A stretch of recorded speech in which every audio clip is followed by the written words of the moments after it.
This is CGTN, China Global Television Network.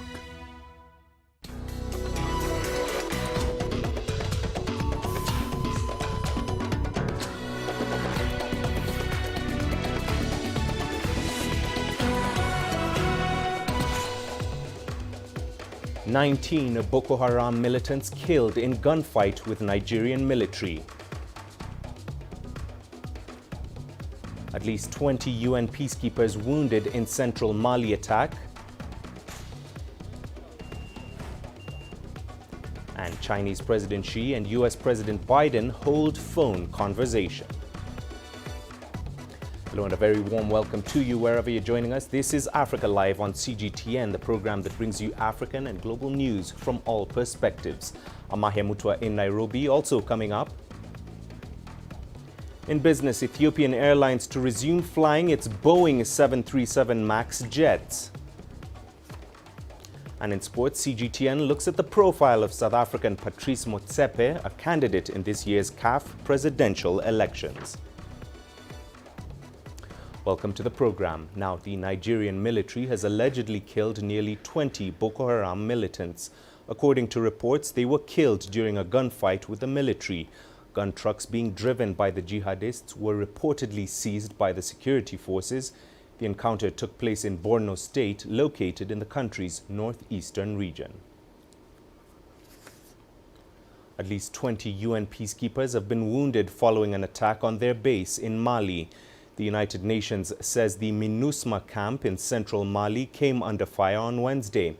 MINUSMA stated it is not yet known who was responsible for the assault.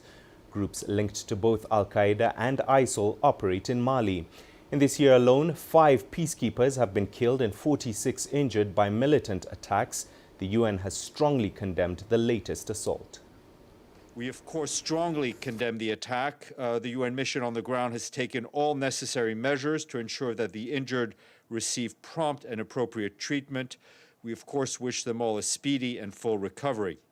The head of the UN mission on the ground, Mohammed Saleh Anadif, said that for several months now, peacekeepers have been carrying out numerous security operations in central Mali to help reduce violence against civilians and to restore calm in areas where community tensions have been reported.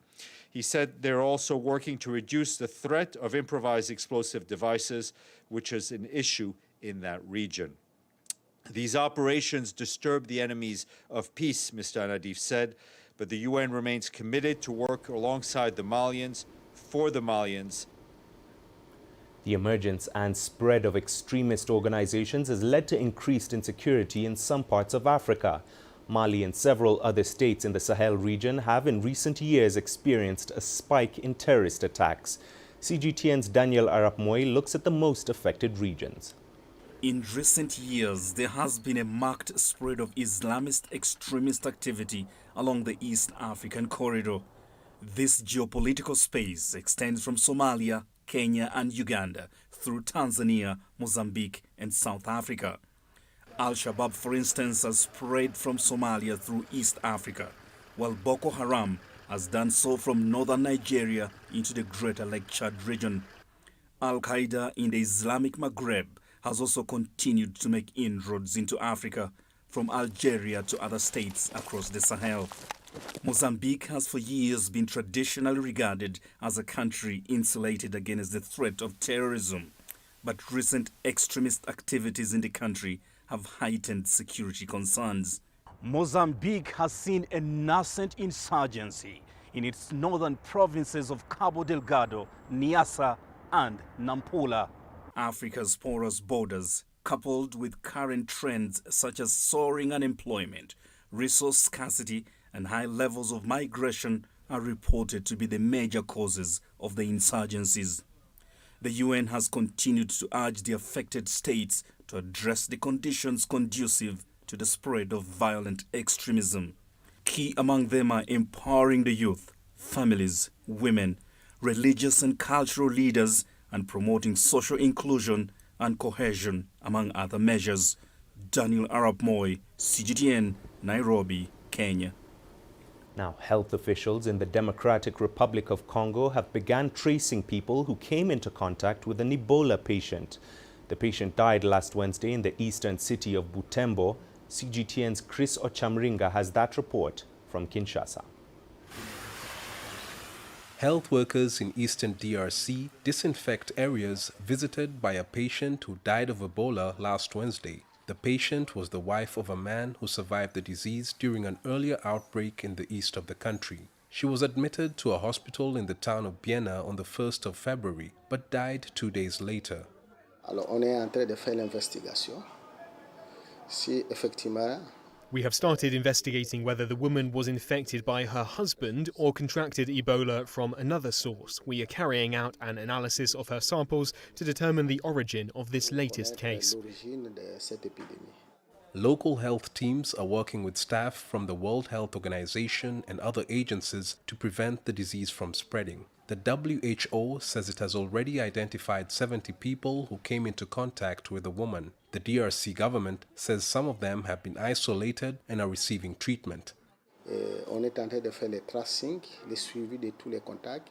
We've put all the people who came into contact with that patient in groups in order to monitor their health. They've been isolated and we will start vaccinating them. I'm optimistic that we will be able to stop the spread of this Ebola case with the measures we have in place. The new case of Ebola has been reported amid a rise in COVID-19 cases and a resurgence of measles in Sud-Ubangi province in the northwest of the country. The announcement of the new Ebola case in Butembo City comes 3 months after the government declared the end of its 11th Ebola outbreak in the northwestern province of Equator. The country's worst Ebola outbreak occurred in eastern DRC in 2018 and claimed more than 2,200 lives. Chris Ochamringa, CGTN, Kinshasa, Democratic Republic of Congo. Somali leaders are set to meet next week to seek a permanent solution to the electoral dispute that has plunged the Horn of Africa nation into a constitutional crisis. CGTN's Abdulaziz Bilo has more now from Mogadishu. Somali President Mohamed Abdullahi Farmajo has called for a new round of talks to end the month-long impasse over the polls. The talks are due to take place on 15th February in Garowe, the administrative capital of Puntland. The announcement comes less than a week after previous round of talks in the Galmudug state collapsed due to disagreement over the implementation of an agreed election plan. Elsewhere, the UN Security Council met on Tuesday to discuss Somalia's political uncertainty. The members of the Security Council called for Somalia's leaders to resume their dialogue urgently and work together in the interests of the people of Somalia to reach consensus on the arrangements for the conduct of inclusive elections with a view to holding them as soon as possible, and in that regard noted the announcement of further talks on the 15th of February. The United States has also called on Somali leaders to urgently resume dialogue. The United States is deeply concerned about the absence of an election implementation agreement in Somalia. While this is an issue for Somalis to resolve, the United States views immediate elections as critical to Somalia's future. Consensus can be reached. We call on Somalia's leaders to resume their dialogue urgently so that national elections can take place now. On Monday, the opposition announced that it no longer recognizes Mohamed Abdullahi Farmajo as Somali president. This is after the mandate of the executive expired on 8th February. Instead, the opposition has proposed the formation of a transitional national council to oversee the polls. The council will be headed by the speakers of parliament and senate. It will also include members of the civil society, opposition, and leaders of the country's regional states. Analysts argue that unless there is compromise, the planned talks will not yield any results. It's not clear if things change, but the players at the talks are the same. The issues at hand are the same. There's no solution in sight. Regional leaders might argue that the mandate of the president is over, including parliament, but we hope there is compromise at the end. Meanwhile, locals are optimistic that the leaders will finally end the deadlock over the polls. I welcome the talks, even though Mogadishu should have been the right venue and not Garowe. We hope the leaders sit together and come up with a compromise. We hope the talks will lead to a breakthrough. We want leaders to prioritize the interest of the nation over their own personal interests. Regional leaders have welcomed the president's calls for fresh talks. However, the Puntland Regional Administration wants the summit moved to Mogadishu, with members of the opposition and international partners included in the talks. For now, it remains to be seen whether the venue will be changed, with just 4 days to go before the announced date. Abdulaziz Bilo, CGTN, Mogadishu, Somalia. Now, 10 years ago, Hosni Mubarak stepped down as president of Egypt following days of protests in Cairo and other Egyptian cities. Mubarak had bowed to public pressure when he relinquished control of the country he had ruled since 1981. He was later charged with corruption before being cleared some years before he died in 2020. On the anniversary of that historic exit from office, Adel Makhroui revisits the late Mubarak's story. A small protest that has seen hundreds of young Egyptians take to the streets on the 25th of January 2011 grew into a nationwide uprising. After 18 days of continuous rallies, President Hosni Mubarak stepped down on 11th of February, ending his 3-decade rule. In April of the same year, Mubarak became the first Egyptian president to face prosecution. A series of corruption and abuse of power accusations hounded him, his family and other former top officials in his government. For the following 6 years, he spent almost all of his provisional detention time in a military hospital in Cairo, overlooking the Nile River. On the 2nd of March 2017, after his lawyers appealed his conviction in a corruption case, the Court of Cassation cleared Mubarak's name. His health kept deteriorating until the 91-year-old passed away on 25th of February 2020. Egyptian President Abdel Fattah el-Sisi, who served as Mubarak's chief of military intelligence, granted the former president a military funeral, the highest honor to a deceased official in Egypt. Mubarak was the longest-serving Egyptian president. His 3 decades of rule saw great stability, but his final years were the most controversial. He swung from the presidential palace to prison and hospitals until his military funeral brought a state-sponsored honor to clear his name. Adel Makhroui, CGTN, Cairo. Further afield, the presidents of China and the United States spoke on the phone for the first time since Joe Biden took office. They exchanged greetings for the new lunar year before discussing more pressing issues. Chinese President Xi Jinping said cooperation is the only right choice for both countries, saying collaboration will do much good not only for both sides, but also the whole world. He also called for both sides to re-establish mechanisms for dialogue. US President Biden said he's willing to conduct constructive talks with China on the basis of mutual respect, and the two countries can work together on shared challenges like global health security and climate change. Above all, is a pragmatist, but he's also someone who generationally believes in American power and America's premier place in the world. And he understands, I think, as a lot of people do, that Trump's foreign policy, and above all his policies towards China, were a disaster and had a very negative effect, not only on the relations, but also a negative effect on the world in terms of our capacity to deal with climate change, the pandemic as it emerged, and it really has left us in a hole.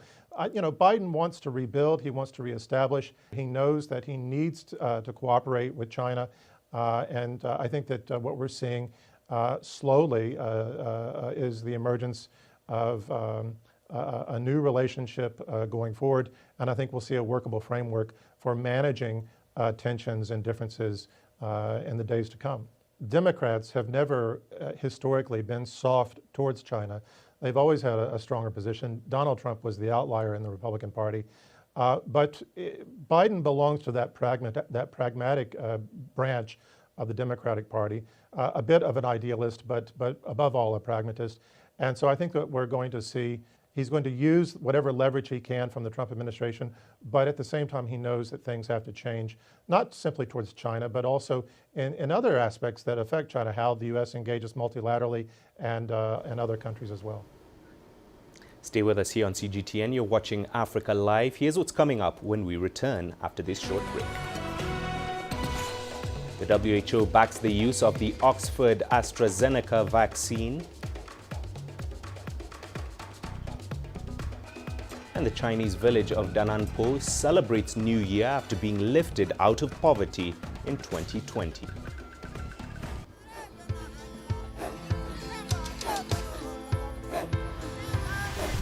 Africa is a continent of diversity, with varied climates and enchanting geography, and a people so distinct, but with a shared enduring spirit. We are at the heart of the continent to bring you the untold stories. Let's have a look. We celebrate Africa as it shapes its own destiny. Tunis, Cairo, Juba, Johannesburg, Ethiopia, Tanzania. Africa Live. Find your voice.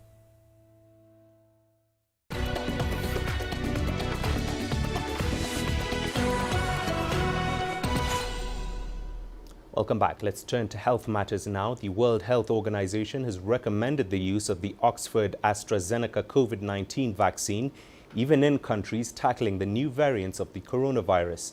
The WHO's Strategic Advisory Group of Experts on Immunization, known as SAGE, has been carefully examining evidence from vaccine trials. Tuli Shabalala has that story. Immunization experts from the World Health Organization are backing the use of the AstraZeneca vaccine.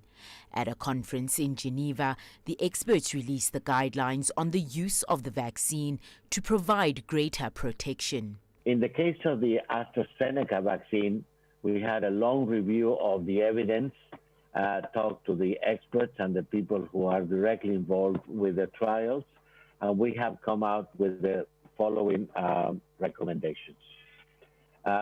Based on the current evidence, SAGE recommends that this vaccine should be administered in 2 doses of 0.5 milliliter each, with an interval of between 4 and 12 weeks between the first and the second dose. And given the evidence that we saw, we realized that extending the evidence between 8 and 12 weeks is the best time really to give a second dose to produce a much better immune response.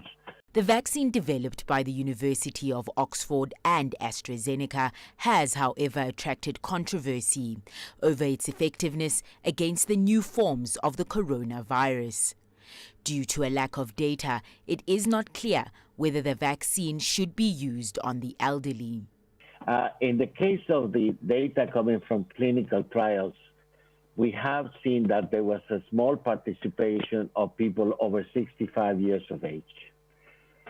However, the results of the efficacy estimate for persons up to 65 and older had a wide confidence interval, and therefore we feel that the response of this group cannot be any different to groups that are of a younger age. So we therefore, since we have identified people over 65 as one of our priority groups in the prioritization roadmap, we have based a totality of looking at the safety and the immunogenicity data, and therefore we recommend for the vaccine to be used in people 18 years and above without an upper age limit. That means people over 65 years of age should be given the vaccination. AstraZeneca is seen as a less expensive vaccine compared to others already in use. It can also be mass-produced and stored in a standard fridge. Scientists say those qualities make it ideal to be used around the world. The important thing to remember is that the AstraZeneca vaccine is an efficacious vaccine. It has demonstrated efficacy and safety. And it is an important vaccine for the world, given the short supply that we have in vaccines. Globally, there have been more than 3.2 million deaths from the coronavirus. There's still hope that the AstraZeneca vaccine might prove to be effective against the virus. Tuli Shabalala, CGTN. Now, South Africa is set to roll out immunizations with the new Johnson & Johnson vaccines next week. Health Minister Zweli Mkhize, addressing the press, said the inoculation process would prioritize health workers as part of an implementation study. This comes at a time the country halted a plan to start vaccinations using the Oxford AstraZeneca jabs. Scientists claim the AstraZeneca jab is not quite as effective against the South African variant. Scientist Glenda Gray says they are planning to immunize 350,000 to 500,000 healthcare workers during the implementation study. Minister Mkhize also added that South Africa will swap or sell already purchased AstraZeneca doses it will not need. There's no use pouring vaccines into the country and we are unable to deploy them. And so we will receive 80,000 doses every 7 to 14 days. And then based on our ability to roll them out, we will then redeploy them. So we do hope to immunize as, between 350,000 to 500,000 healthcare workers. Now, in January, Kenya's Ministry of Health got a boost in its fight against the COVID-19 pandemic after receiving 3 anti-epidemic robots from the United Nations Development Programme. One of the robots is stationed at Kenya's main airport, the Jomo Kenyatta International Airport. CGTN's Nick Mudimba now reports. Many countries are opting for innovation to combat the COVID-19 pandemic. In many African nations, health systems have been overstretched. Smart ways of keeping people safe from the virus in public spaces are being adopted. At the Jomo Kenyatta International Airport in Nairobi, one of the robots donated by the United Nations Development Programme has eased the work of health officials. It can screen over 200 travelers within a minute.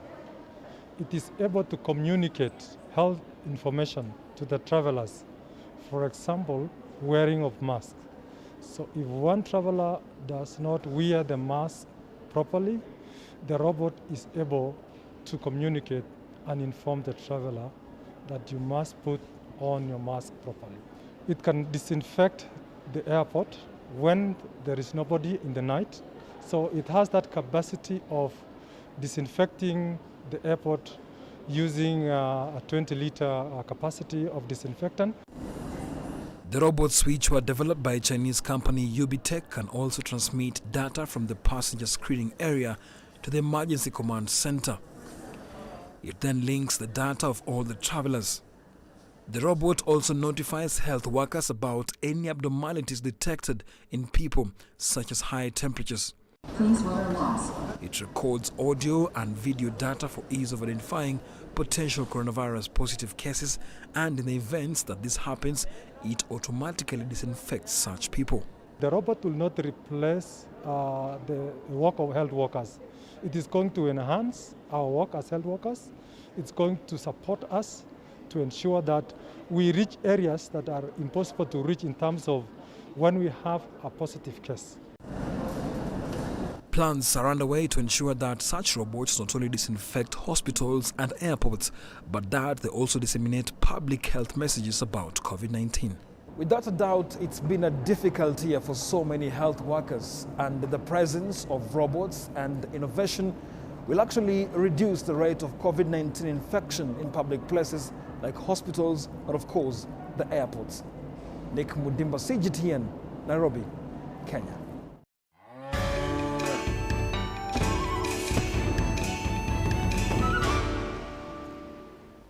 Turning to the Chinese Spring Festival now, after a government project to boost the economy, a rural village in central China has plenty to celebrate in the Year of the Ox.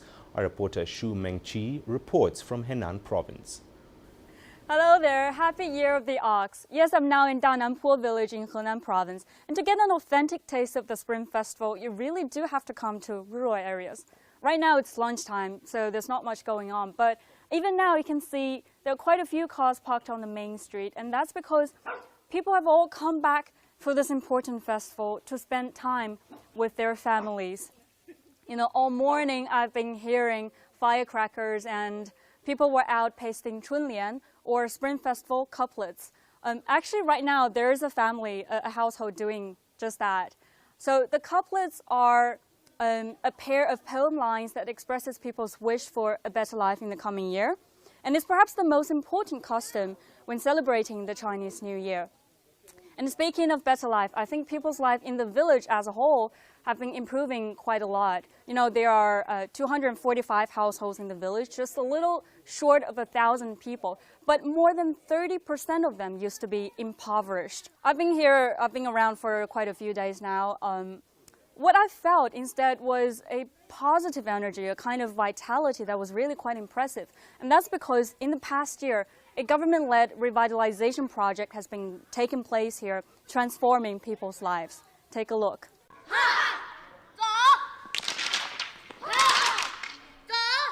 This isn't how Dananpo villagers would have celebrated the Lunar New Year just a year ago. Dananpo was then in the midst of a government-led poverty eradication effort. But as 2020 drew to a close, all the low-income households in the village were gradually lifted out of poverty.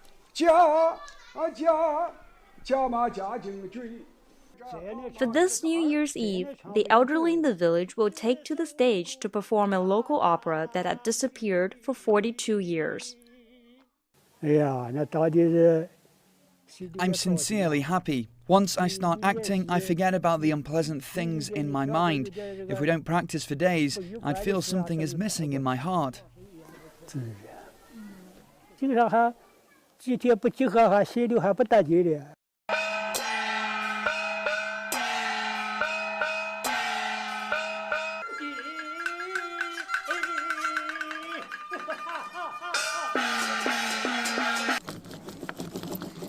For the kids, a bookstore that hosts occasional cultural workshops has become their favorite gathering place. These are what we call New Year pictures, or nianhua, a traditional Spring Festival decoration. The kids have all seen them before, but now that they've painted one themselves, their memory of this year's Spring Festival will also become more colorful. 就你们喜不喜欢来参加这边的活动？喜欢。喜欢参加什么样的活动？画画。画画还有呢？手工、剪纸，还有武术。Dananpo welcomes the Year of the Ox with its quality of life restored and its community and culture reinvigorated. Well, I think what Grandpa Zhao said there was really quite touching. You know, he's almost 80 now, and having this kind of activity that brings him happiness, I think is a great thing. And actually, the average age of all the actors that's going to perform tonight in the play is over 60. So I'm really quite looking forward to that, and I hope you'll stay tuned to that too.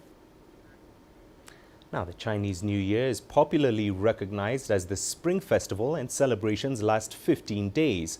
The public holidays last about a week. During the Spring Festival season, a 40-day period known as Chunyun sees masses of Chinese people travel back from the cities to their hometowns to be with their families. But not everyone has this luxury. Yasser Hakim met with a Chinese expat in Cairo who will not be able to meet with his relatives this new year. Jin Chao has been living in Cairo for about 3 years. He owns a small family-run restaurant serving Chinese food. Our favorite dishes for Egyptians who like the Chinese food is first the homemade noodles and pasta.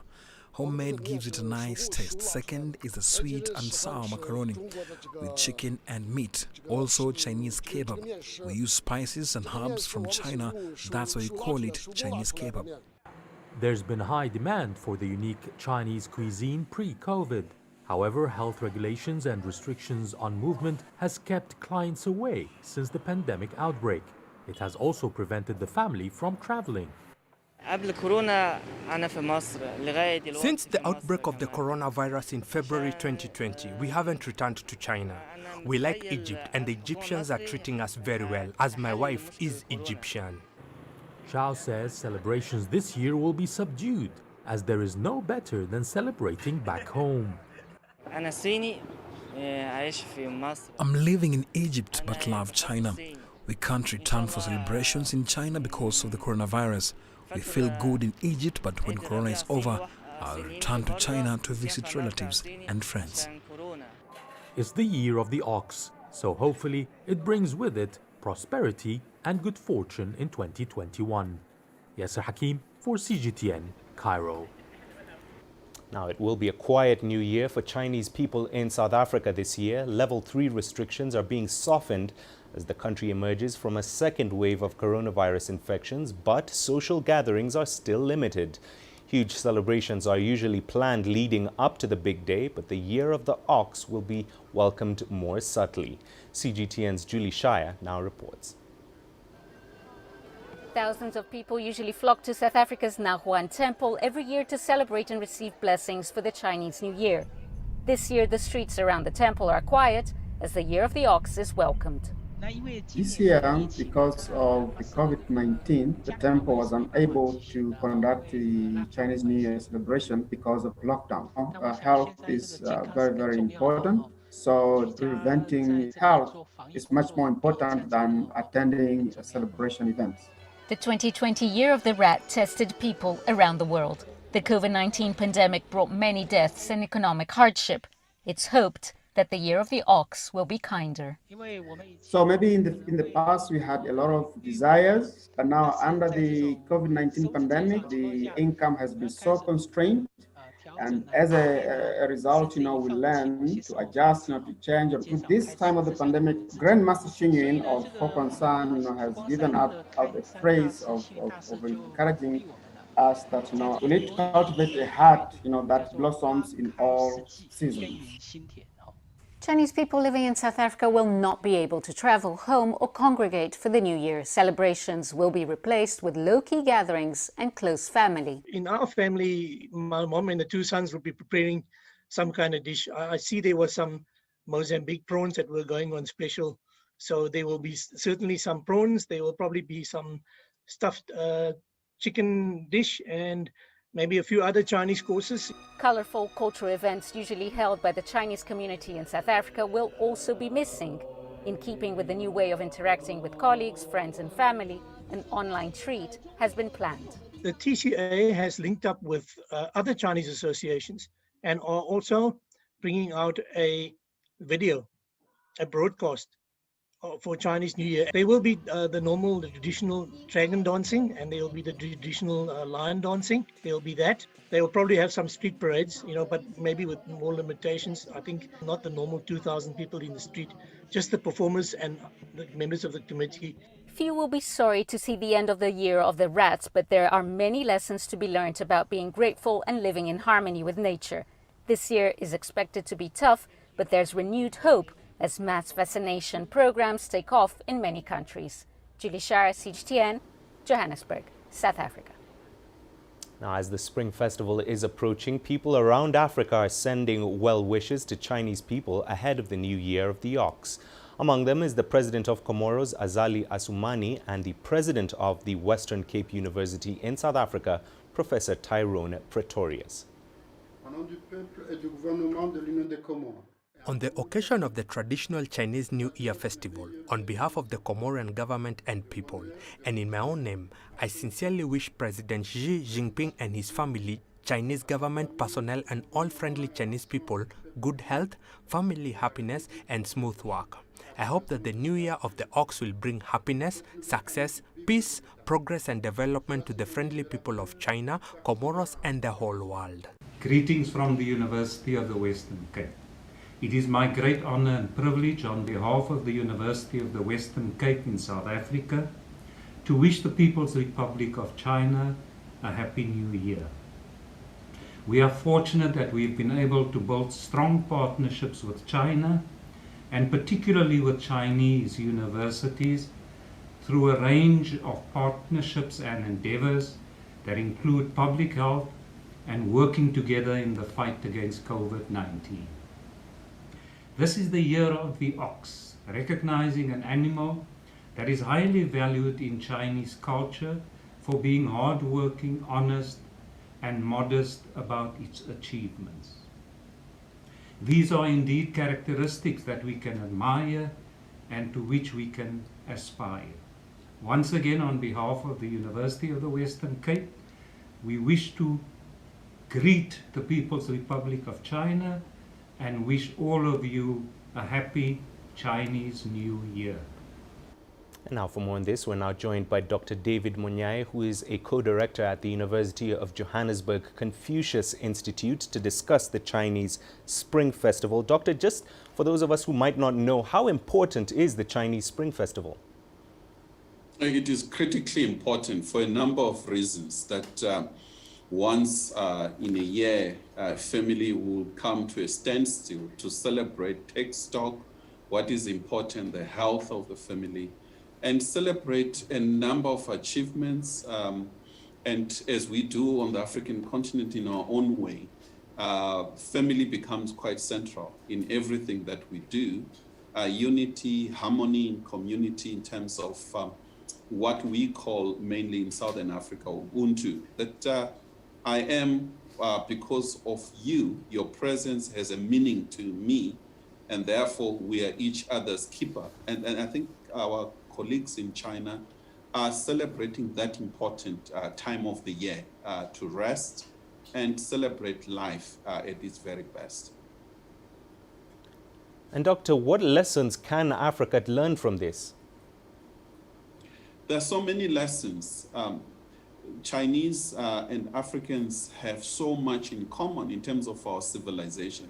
As much as we follow here in Africa the Western norms and values and the Christmas and New Year, it is also important to pause and look into our own communities, our own norms, and celebrate certain ways of how we celebrate life. I think as our Chinese counterparts do, there's so much that we can learn, that we can live alongside the Western norms and values that we carry.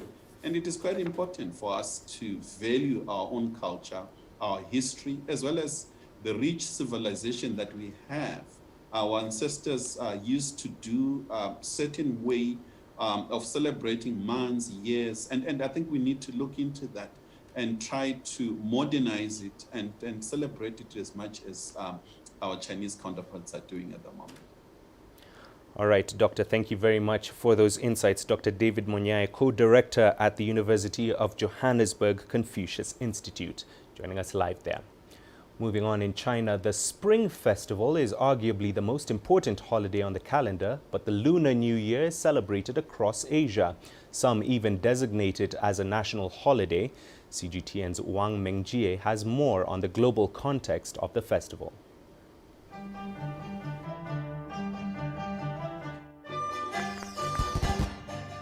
Chinese New Year is one of the most celebrated festivals in Asia, with the Chinese communities around the world celebrating the Lunar New Year to celebrate the Chinese New Year. Wait a minute, how do you name Chinese New Year in your country? In our country, South Korea, we call it Hosni. When we refer to it in English, we would call it Lunar New Year's Day. Your turn.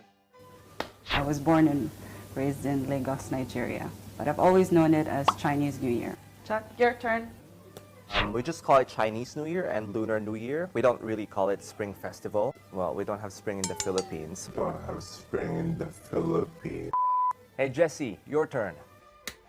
In New Zealand, well, Chinese New Year is Chinese New Year. It's something that the locals don't really celebrate, but I definitely celebrate it with my family. Back to you, Mengjie. Chinese New Year is a New Year celebration with China tradition, but in some regions they call it Lunar New Year. As its name suggests, the date of the Lunar New Year depends on the phase of the moon and varies from year to year. Though the festival varies from country to country, it's dominated by the themes of reunion and hope. So no matter where you are, we all wish you 新年快乐!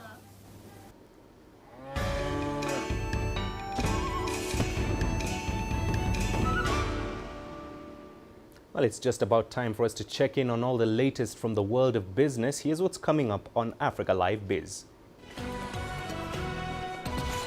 Ethiopian Airlines to resume flying its Boeing 737 MAX jets. And Russia's strict export measures threaten Egypt's wheat supplies.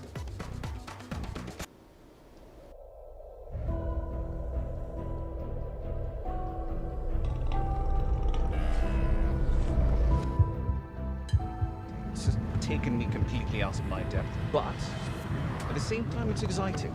It's new, it's different, it's a challenge. It's really exciting.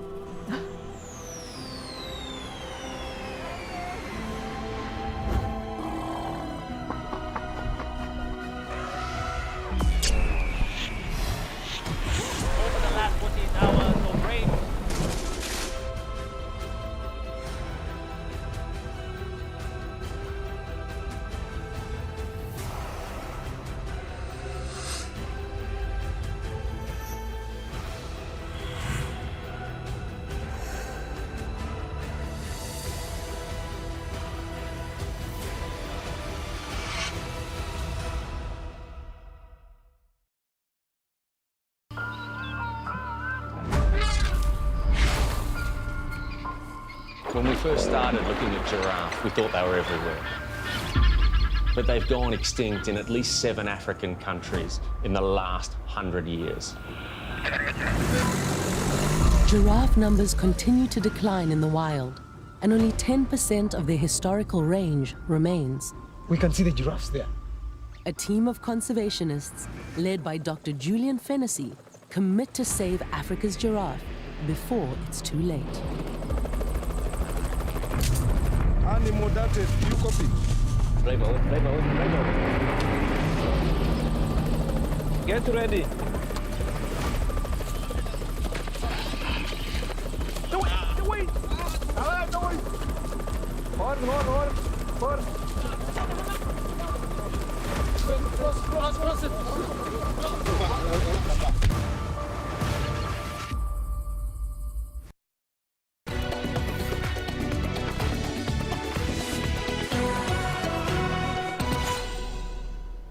Well, we start the business in Ethiopia. Ethiopian Airlines plans to resume flying its Boeing 737 MAX jets in July. This decision was arrived at after the airline analyzed changes made to the aircraft by its manufacturer.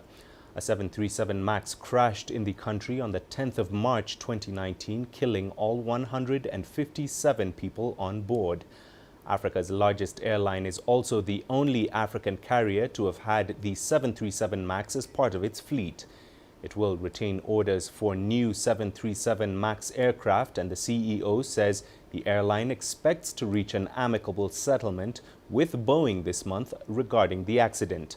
According to the airline, it would have been economically unfeasible to switch aircraft types, given it already operates other versions of the 737.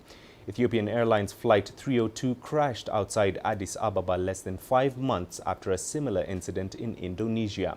The versatile single-aisle workhorse is only now getting approvals to return to the skies after almost 2 years of regulatory scrutiny, redesigns and training changes. To North Africa, Egypt is facing a wheat crisis after the world's largest producer of the grain, Russia, imposed strict export measures that come into effect from the middle of February. Authorities in Russia say the move is necessary to reduce domestic food inflation, but this has raised global wheat prices to a 6-year high. As Yasser Hakim reports, Egypt is one of the countries likely to be hit hard by this tax change. Egypt consumes 21 million tons of wheat per year. 16 million of the commodity is imported, making it the largest importer of wheat worldwide. More than 80% of the North African nation's wheat shipments come from Russia. The Russian decision to increase export tax by $25 has raised prices of wheat to $300, which is the highest in 6 years. This led to a cancellation of Egypt's latest tender because the lowest price offered was $310 per ton. The problem is that the high price will add a burden to the budget and will increase the subsidy bill on bread. Current wheat reserves cover Egypt's needs till end of March. Cairo will have to tap into the international market before the local harvest begins end of April. It begs the question whether the North African country can be self-sufficient in this commodity rather than depend on other countries. Self-sufficiency of wheat production is unlikely because wheat production has been stable at 4 to 4.5 million tons a year, so they'll need to more than double the cultivated area of land. Secondly, although wheat is a strategic commodity, it's very costly and the revenue is low. Farmers tend to replace wheat with vegetables and fruits, which are more profitable crops, making it harder to achieve self-sufficiency.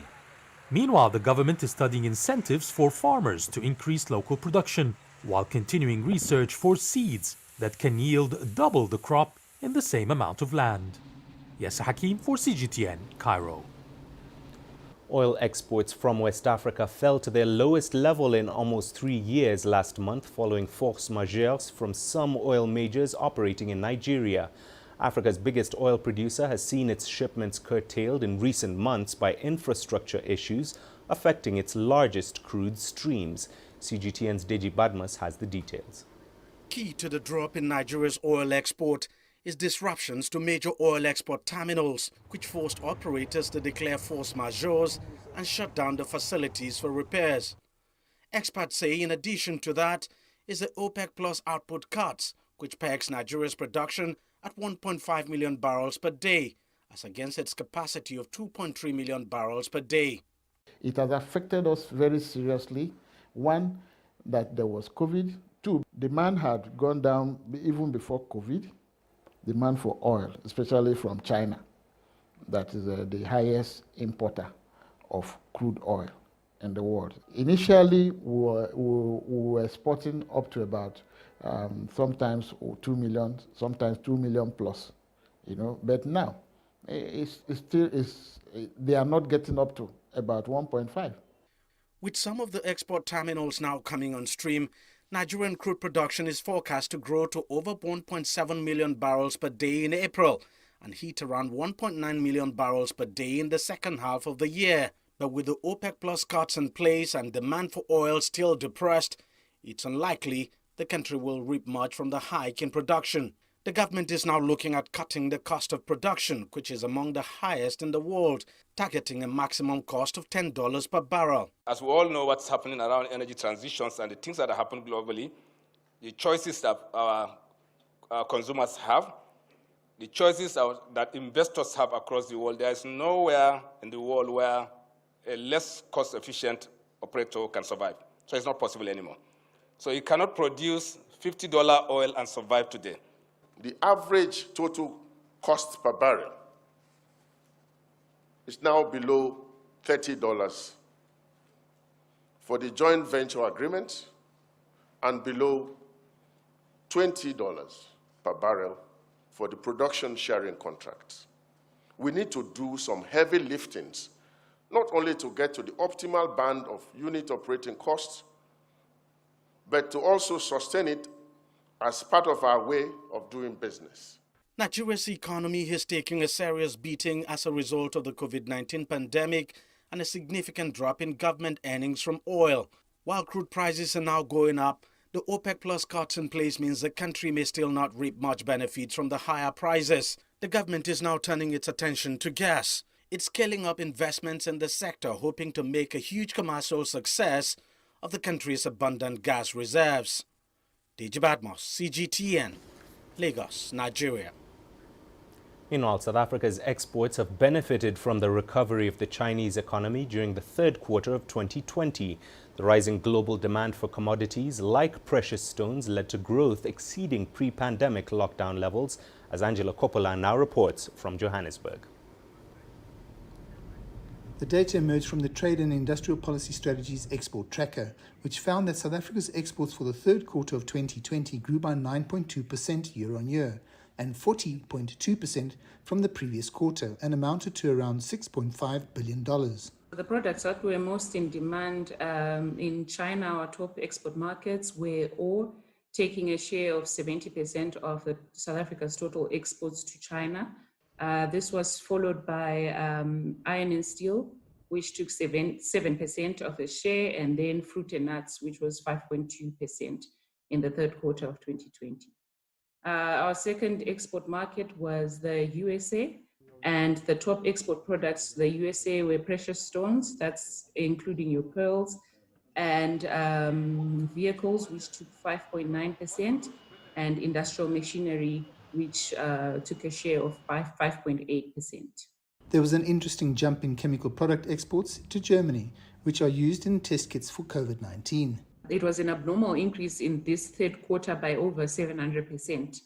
And we saw the value increasing from 229 million in the third quarter of 2019 to 1.8 billion rands in the third quarter of 2020. The export tracker also picked up an intriguing jump in export of copper ores and concentrates to a neighboring country.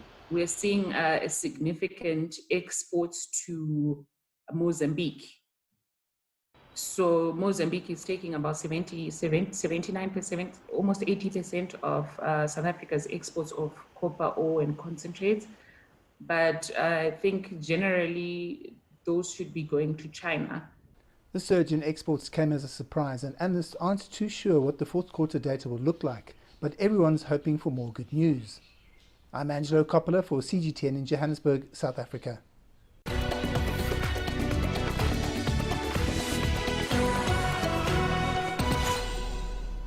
Let's jump straight into the sports now. The Confederation of African Football presidency candidate Patrice Motsepe was recently given the green light by CAF and FIFA to contest the much-anticipated election next month. The wealthy South African businessman is targeting the top job and is eager to make a change to the game on the continent as we know it. CGTN CS du Plessis tells us more.